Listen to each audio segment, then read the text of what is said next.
जय हिंद दोस्तों, आप सभी का स्वागत है आपके अपने YouTube channel SK fire and safety, साथ में जॉब इन्फॉर्मेशन। एक नई जॉब इन्फॉर्मेशन लेकर आया हूं जो कि आज ही नोटिफिकेशन आई है 1 अगस्त 2025 को, और ये है IBPS क्लर्क। IBPS मतलब institute of banking personal selection, ठीक है। उसमें क्लर्क की पोस्ट है और ये 15वां बैच है, ठीक है। पोस्ट उभर कर आई है 10,277। देख लो आप कितनी बड़ी पोस्ट है, देख रहे हो ना। तो अब जो है, अब इसमें अपन बात करेंगे कौन कौन सी कैटेगरी में कितनी है। तो UR में 4,671 है, यानी जनरल अंडर रिजर्व, और EWS यानी इकोनॉमिकल जो वीकर सेक्शन है उनमें 972 है। OBC जो NCL है नॉन क्रीमी लेयर, उनके लिए 2,271, ST के लिए 813, SC के लिए 1,550, टोटल 10,277 पोस्ट आई है दोस्तों। अब फटाफट हम लोग बात कर लें कि इसका आवेदन हम कब से शुरू करेंगे। तो दोस्तों इसका जो आवेदन शुरू हो रहा है वो 1 अगस्त 2025 से शुरू हो रहा है, और इसकी लास्ट डेट कब है? 21 अगस्त 2025। तो दोस्तों फटाफट तैयारी कर लीजिए अपने डॉक्यूमेंट को और जाकर ऑनलाइन आवेदन कर दीजिए। रजिस्ट्रेशन चालू हो चुकी है 1 अगस्त यानी आज से, ठीक है। अब दोस्तों बात करते हैं हम लोग इसके एज क्राइटेरिया की। तो जो इसका एज क्राइटेरिया है वो है 20 से 28 ईयर्स फॉर जनरल, ठीक है। जनरल कैंडिडेट्स के लिए कितना? 28 ईयर्स तक। तो अब इसमें हम लोग बात करेंगे कि किस किस के लिए छूट है इसमें। तो जो ST SC OBC इन लोगों के लिए छूट है, ठीक है। ST SC के लिए 5 साल, OBC के लिए 3 साल, ठीक है। बात करेंगे एक सर्विसमैन कैंडिडेट्स की। तो एक सर्विसमैन को as per Indian government rule जो उनका सर्विस है प्लस 3 इयर्स और अप टू 50 इयर्स तक के लिए उनको छूट है, ठीक है दोस्तों। बात करेंगे PWBD कैंडिडेट के लिए, तो उनके लिए 10 साल का यानी कि 40 साल तक छूट है, ठीक है। चलिए अब हम लोग बात करेंगे कि इसको आवेदन कहाँ पे करना है। तो दोस्तों इसको आवेदन आप जो कीजिएगा वो कीजिएगा www.ibps.in, ठीक है दोस्तों, www.ibps.in। अब जो हम लोग बात करेंगे कि इसका जो है फीस कितना है। तो दोस्तों इसका फीस जो है वो SC ST PWBD कैंडिडेट्स के लिए 175 रुपये का है, और जो अदर्स कैंडिडेट हैं यानी जनरल EWS OBC उनके लिए 850 रुपये है, ठीक है दोस्तों। Clear?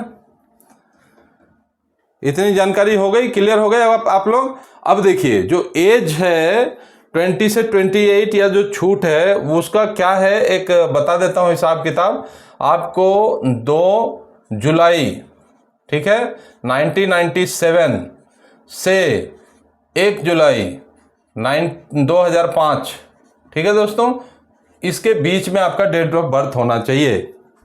Not earlier than 2 July 1997 and not after 1 July 2005। 2005 के बाद का जन्म नहीं होना चाहिए, और 2 जुलाई 1997 से पहले का जन्म नहीं होना चाहिए। क्लियर है? ठीक है। अभी हम लोग बात करेंगे कि इसके क्वालिफिकेशन की, ठीक है दोस्तों। तो इसका क्वालिफिकेशन क्या है? देखिए क्वालिफिकेशन यहां पे सिर्फ ग्रेजुएट है, ठीक है। नंबर 1 ग्रेजुएट, ठीक है। और नंबर 2 क्या है कि आपको कंप्यूटर का नॉलेज होना चाहिए, ठीक है। कंप्यूटर का नॉलेज कैसे होगा कि आपका या आपके पास या तो सर्टिफिकेट कोर्स, डिप्लोमा कोर्स, कोई एक कोर्स होना चाहिए, नहीं तो आपका 10th 12th डिग्री लेवल में कम से कम इंफॉर्मेशन टेक्नोलॉजी या कंप्यूटर या इससे संबंधित IT सेक्टर से कोई एक ना एक सब्जेक्ट रहना चाहिए, ठीक है। क्लियर है? ठीक है। इसके साथ ये 2 चीजें तो एसेंशियल हैं ही। इसके अलावा आप जहां से अप्लाई करेंगे, जिस स्टेट से अप्लाई करेंगे, जिस रीजन से अप्लाई करेंगे, उस रीजनल लैंग्वेज आपको ऑफिशियल लैंग्वेज पता होना चाहिए, ठीक है।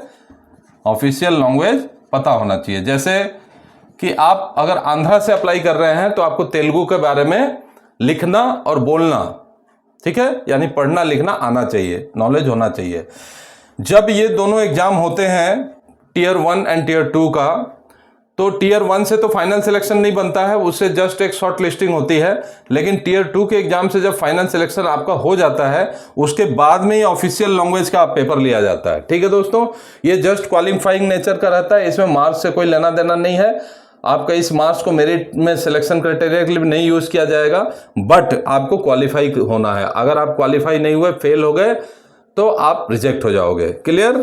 ठीक है, अभी हम लोग बात करते हैं कि इसका जो एग्जाम है यानी कि सिलेक्शन प्रोसेस, जैसा कि मैंने आपको बताया टीयर 1 टीयर 2, तो सिलेक्शन प्रोसेस का क्या क्राइटेरिया है इसका सिलेक्शन प्रोसेस जो है प्रोसेस वो 3 भाग में है। नंबर 1 टीयर 1, जिसको हम लोग प्री एग्जाम भी बोल सकते हैं, प्रिलिमिनरी, है ना। नंबर 2 आपका टीयर 2, जिसे हम लोग मेन एग्जाम भी बोल सकते हैं। क्लियर?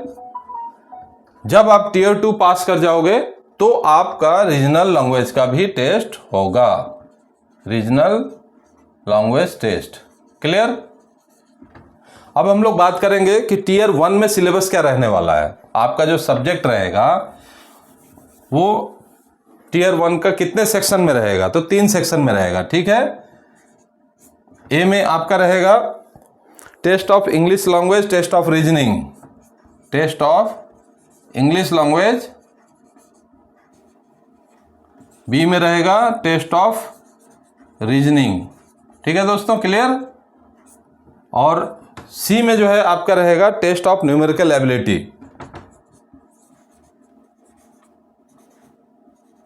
Numerical ability. अब इसमें दोस्तों जो क्वेश्चन आएंगे ना, वो क्वेश्चन कितने आएंगे इसमें? 30 क्वेश्चन इंग्लिश लैंग्वेज के, 35 क्वेश्चन रीजनिंग के और 35 ही क्वेश्चन न्यूमेरिकल्स के, यानी टोटल 100 क्वेश्चन आएंगे। क्लियर? अब मार्क्स कितना रहेगा? जो मार्क्स रहेगा ईच क्वेश्चन फॉर,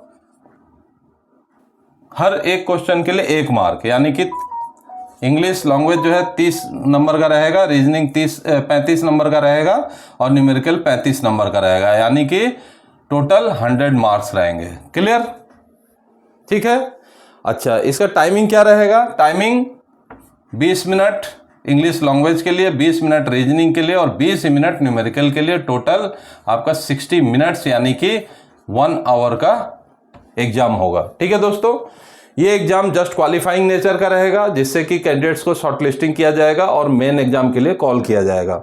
ठीक है, ये एग्जाम जो होने वाला है ये आपका 4, 5 और 11 अक्टूबर 2025 को ये एग्जाम कंडक्ट हो जाएगा। कितने? 4 तारीख, 5 तारीख, 11 तारीख को, कब? अक्टूबर के महीने में ये एग्जाम कंडक्ट हो जाएगा। ठीक है दोस्तों, चलिए अब हम लोग बात करते हैं कि ये एग्जाम जब आप क्लियर कर लोगे तो आपको बुलाया जाएगा टीयर 2 का एग्जाम के लिए। यहां बता दूं दोस्तों कि टीयर 2 जो होता है वो मेन एग्जाम होता है और आपका जो सिलेक्शन, जो मार्क्स जहां से उठता है वो यहीं से उठता है। ठीक है, आपका यहीं से सिलेक्शन मार्क्स उठना चालू हो जाता है। तो टीयर 2 को हम लोग क्या बोलते हैं? मेन एग्जाम भी बोलते हैं। और ये सारे एग्जाम जो है ऑनलाइन सीबीटी टेस्ट होने वाले हैं, कंप्यूटर बेस्ड टेस्ट, और जिसमें कि ऑब्जेक्टिव टाइप क्वेश्चंस रहेंगे। ठीक है, तो टीयर 2 की हम लोग बात कर लें तो इसमें 4 सेक्शन है। 4 सेक्शन है। पहला है reasoning ability and computer aptitude, reasoning ability and computer aptitude, aptitude. ठीक है दोस्तों, जो सेक्शन बी रहने वाला है वो क्या रहेगा? सेक्शन बी रहेगा इंग्लिश लैंग्वेज, इंग्लिश लैंग्वेज। और सेक्शन सी क्या रहेगा? सेक्शन सी जो रहेगा वो क्वांटिटेटिव एप्टीट्यूड, क्वांटिटेटिव एप्टीट्यूड। ठीक है दोस्तों, क्लियर? और जो डी रहेगा वो रहेगा आपका general financial awareness. Clear? Financial awareness. Clear हो गए आप लोग? अब देखो, जो इसका क्वेश्चन, तो हर ये चारों सेक्शन में से हर एक सेक्शन से कितने क्वेश्चन आएंगे दोस्तों? तो हर एक सेक्शन से आएंगे आपके reasoning ability and computer aptitude से 40 क्वेश्चन आएंगे, इंग्लिश लैंग्वेज से आपको आने वाले हैं 35 क्वेश्चन, क्वांटिटेटिव एप्टीट्यूड और जनरल फाइनेंशियल अवेयरनेस से जो है आपके नहीं, इंग्लिश लैंग्वेज से भी आएंगे 40 क्वेश्चन, और क्वांटिटेटिव एप्टीट्यूड से 35 क्वेश्चन, और जनरल अवेयरनेस एंड फाइनेंशियल से 40 क्वेश्चन। ठीक है दोस्तों, तो ये आपका जो है क्वेश्चन, इतने क्वेश्चन आएंगे। क्लियर?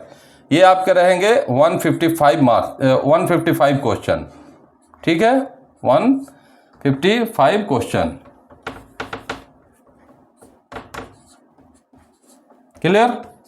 अब ये 155 क्वेश्चन जो है वो कितने मार्क्स के रहेंगे?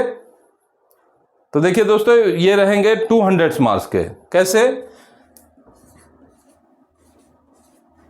जो reasoning ability and computer aptitude है वो आपका 60 मार्क्स का रहेगा, इंग्लिश लैंग्वेज जो है वो 40 मार्क्स का रहेगा, और क्वांटिटेटिव एप्टीट्यूड आपका 50 मार्क्स का रहेगा, और जनरल फाइनेंशियल अवेयरनेस भी 50 मार्क्स का रहेगा। टोटल आपके 200 मार्क्स के क्वेश्चन रहेंगे। क्लियर?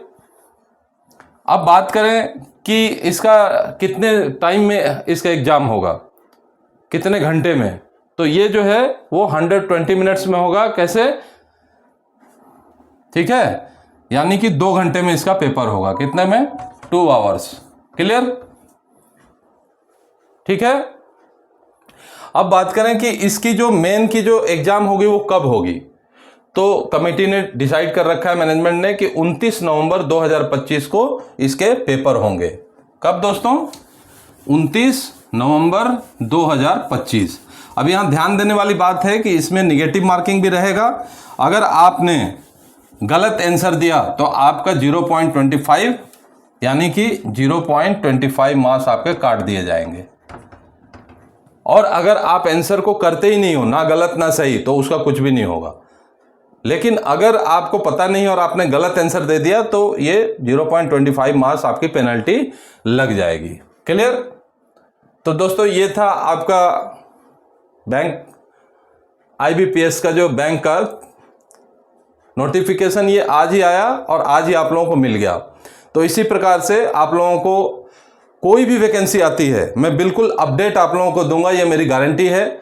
और आप लोग इसका आवेदन करने के लिए आपके पास काफ़ी समय रहेगा, और इसके डॉक्यूमेंट वगैरह तैयार करके आप आवेदन कर दीजिए। ठीक है? आगे भी आप जो भी मैं वीडियोस लेके आऊँगा, बिल्कुल अपडेट नोटिफिकेशन, उसको देखने के लिए बेल आइकन का बटन ज़रूर दबा दें, और अगली वीडियो का इंतज़ार करें। देखने के लिए धन्यवाद। जय हिंद।